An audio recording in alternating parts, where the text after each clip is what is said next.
Shiko, Niko, duke qenë se rikthehen pas 3 muajsh, mendova se kishe reflektuar edhe I kishe marrë parasysh edhe gjitha shqetësimet edhe të partnerve, edhe takimet që ke bërë, se je nga të paktët politikan që je pritur të majorancës edhe në Amerikë, po me sa duket largimi I ministres jashtme, si pjesë e klubit të anglishfolësve në PS, të ka detyruar të radikalizohesh nga një merak I brendshëm që mund të kesh. Është absurde, ma lër për procedurë se po tenton të meqesh fjalën nga 3 muaj që si janë parlament.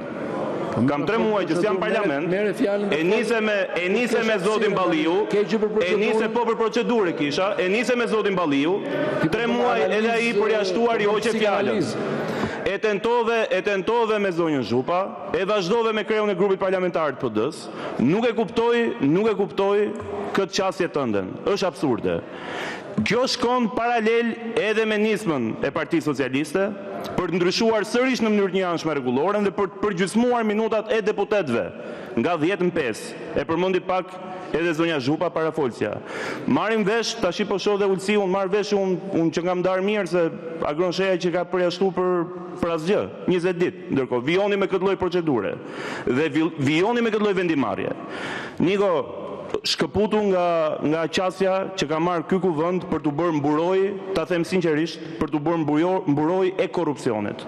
Unë jam përjashtuar me vendimarrjen tuaj dhe të Komisionit Etikës drejtuar nga Ulsi Manja, sepse kam kërkuar pikërisht të zbatohet kërkesa e prokurorisë posaçme për masën e sigurisë për zëvendës kryeministren dhe të vinte në renditën seancë dite se është çështje prioritare. Këtë e kërkon Brukseli, këtë e kërkojnë shqiptarët, këtë e kërkon integrimi evropian I vendit.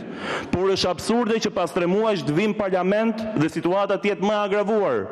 Është absurde që ti privosh deputet të opozitës nga e drejta edhe për replik, edhe për fjalë dhe tu ndërhyshën fjalë madje.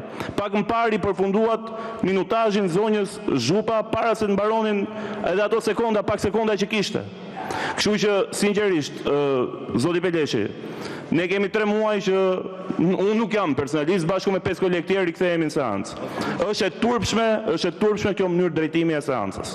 Kur nuk keni asnjë fyerje, asnjë etiketim as nga deputetët e opozitës dhe për më tepër çohet kreu I grupit parlamentar të PS-s, fyen kryetarin e grupit parlamentar të PD-s, fyen deputetët e opozitës, I flet edhe në emër të besimit, dhe ndërkohë I tërhiqet vëmendja kreut të grupit parlamentar të PD-s.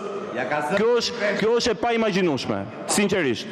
Ndaj, unë do të kërkoja të futemi në normalitet në këtë seancë, lini edhe provokimet, lini edhe këto tentativa për ndezur konflikt brenda opozitës, ju garantoj që është mirë për ju të qëndroni në lartësinë e detyrës tuaj. Faleminderit.